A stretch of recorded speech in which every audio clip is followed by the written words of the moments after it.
I want to bring in Mark McKinnon, former advisor to both George W. Bush and John McCain, David Rode, MS Now senior national security reporter, and Michael Schnell back with us, MS Now congressional reporter on the Hill.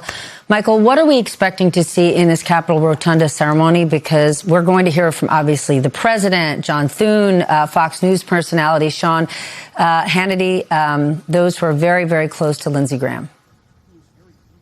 Yeah, Steph, it's an emotional day up here on Capitol Hill, particularly for members of Congress who have served alongside Lindsey Graham for decades. But it's also a day of celebration. Somebody who dedicated his life to public service. Lindsey Graham first started serving in the United States Senate in 2003. Before that, he represented South Carolina in the House, and then before then in the State House. So he is somebody who really dedicated decades of his life to public service. As you mentioned, as this ceremony gets underway in the Capitol Rotunda, we're going to be hearing from John Thune and Vice President J.D. Vance, two people who served alongside Lindsey Graham. After that, his casket will head to National Cathedral, where his funeral will take place. We'll hear remarks from President Trump then. And then tomorrow he heads back to South Carolina one final time to the State House in addition to a church. And of course, Lindsey Graham leaves a void as he is leaving Washington, as he's leaving South Carolina, particularly up on Capitol Hill. He was somebody who was seen as the Trump whisperer, somebody who folks would go to understand how President Trump was thinking about a particular matter, someone who President Trump would go to hear about the dynamics in the Senate GOP conference. And then, of course, there's this void that he leaves on the world stage, which should not be understated because he dedicated his public service career to promoting a muscular U.S. foreign policy on the world stage. He's somebody who very much so was central to pushing President Trump to join Israel and striking Iran back in February, which has led to this war. He is somebody who was so supportive of Ukraine and was constantly in President Trump's ear about that matter.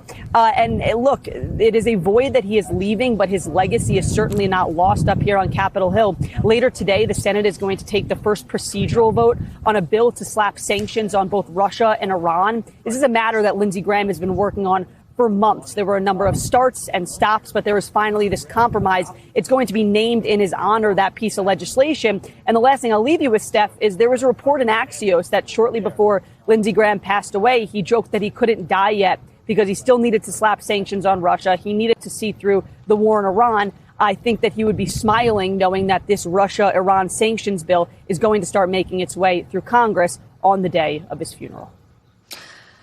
Mark, Lindsey Graham was a complicated political figure. I mean, even his relationship with Donald Trump, deeply complicated, but also consequential. What made him that? Well, he was a politician from central casting. He was kind of like a Mickey Rooney character. And so, and I mean that sort of in the best and the worst. Vitaly, she's at the National Cathedral. Ali, can you give us a sense of what we can expect for the rest of today's services for the late Senator Graham? It's going to be a remembrance of his life, Antonia, and we've been watching friends, family, Washington dignitaries walking into the cathedral behind me in advance of the hearse's arrival here. It will be the last drive from his beloved Capitol building up here to the National Cathedral before he is ultimately laid to rest in South Carolina. I imagine we will see several of his Senate colleagues here in the building behind me. We will also, of course, hear from the President of the United States, Donald Trump, who became a political ally and friend.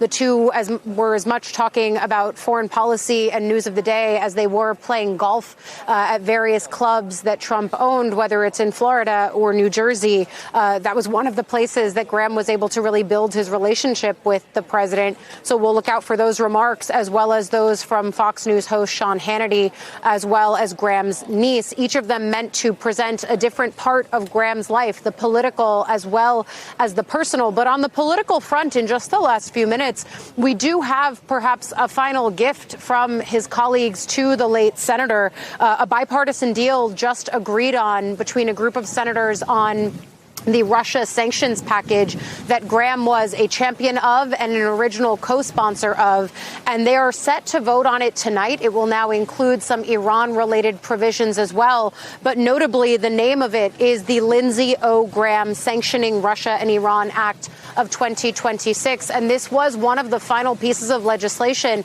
that he wasn't just working to muscle through in Congress, but that he was working to get the administration on board for. You listened to just a few weeks ago when Graham's death happened, the president saying that they were on the phone late that night after Graham had returned from Ukraine.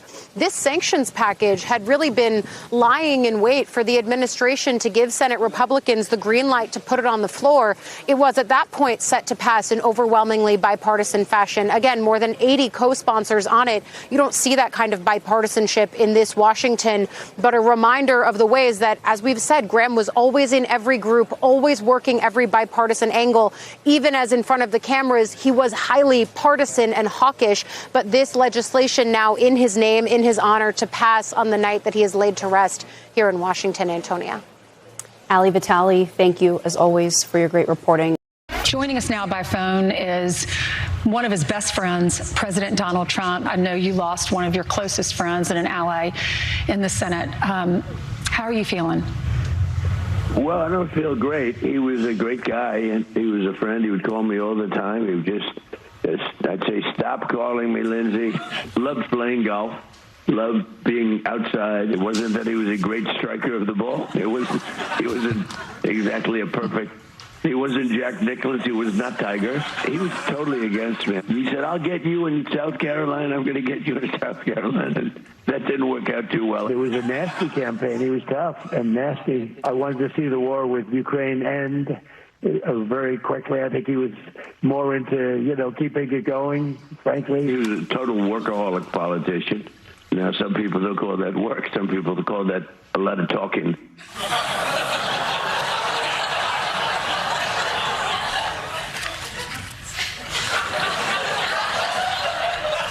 Well, I think the president has zoomed through the first 5 stages of grief and gone straight to number 6. That guy. Oh my God! Go after a man's golf game, not a good striker of the ball. Not a good just striker of the ball. Exactly. I think he tried to pass that SAVE Act where they were. Yeah. Last thing Lindsey said to me, let's pass an act that doesn't allow people in 45 states to use their driver's license and doesn't let women who get married and change their names vote. That's you think that's what Lindsey said to him? And let's make mail-in voting really hard too. Let's make it as hard as it's ever been to vote in America. That's what he told me right before he died. His dying wish. Yeah, right before he reached out and touched the face of God.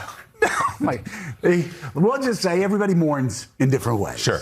And this is not a great striker of the ball. Not a great striker of the ball. Let them say that about me now. It's going to make it all about him, right? It's guaranteed to happen. Trump's going to make it all about himself. Absolutely. And it's because he didn't give a damn about Lindsey. He was just a vote. He was just a means to an end. He was a vote, a warm body in the seat in Congress that he would need from time to time whenever he even tried to go to Congress. Because, right, he wasn't even trying to legislate most of the time. But whenever he was trying to legislate, rather than rule like a king, he just needed enough, bums in the seat. But he's already gotten a new person. He's already gotten Lindsey's sister. So he's done with him. Doesn't need him. Showed out how easily replaceable he was. He was probably a little bit less replaceable in terms of his years in the Senate, which made him useful in terms of going to Democrats and whatnot, and to moderate Republicans, to try and win support. It's true, but Trump didn't really need him. Didn't really care. Right? Trump, in the interview, just hours after he passed away, Trump went on a whole bunch. He went on Fox, went on CNN, went everywhere to talk about this. And he spent most of the time talking about himself, saying, well, I'm always a better golfer. I gave him quite the walloping in 2016. The last thing he said to me, coincidentally, is that he wanted this country to pass all my policies and only my policies. This is a man that's already ruined Lindsey's memorial, because Lindsey's memorial started a couple weeks ago when he passed away suddenly, and Trump ruined it from the outset.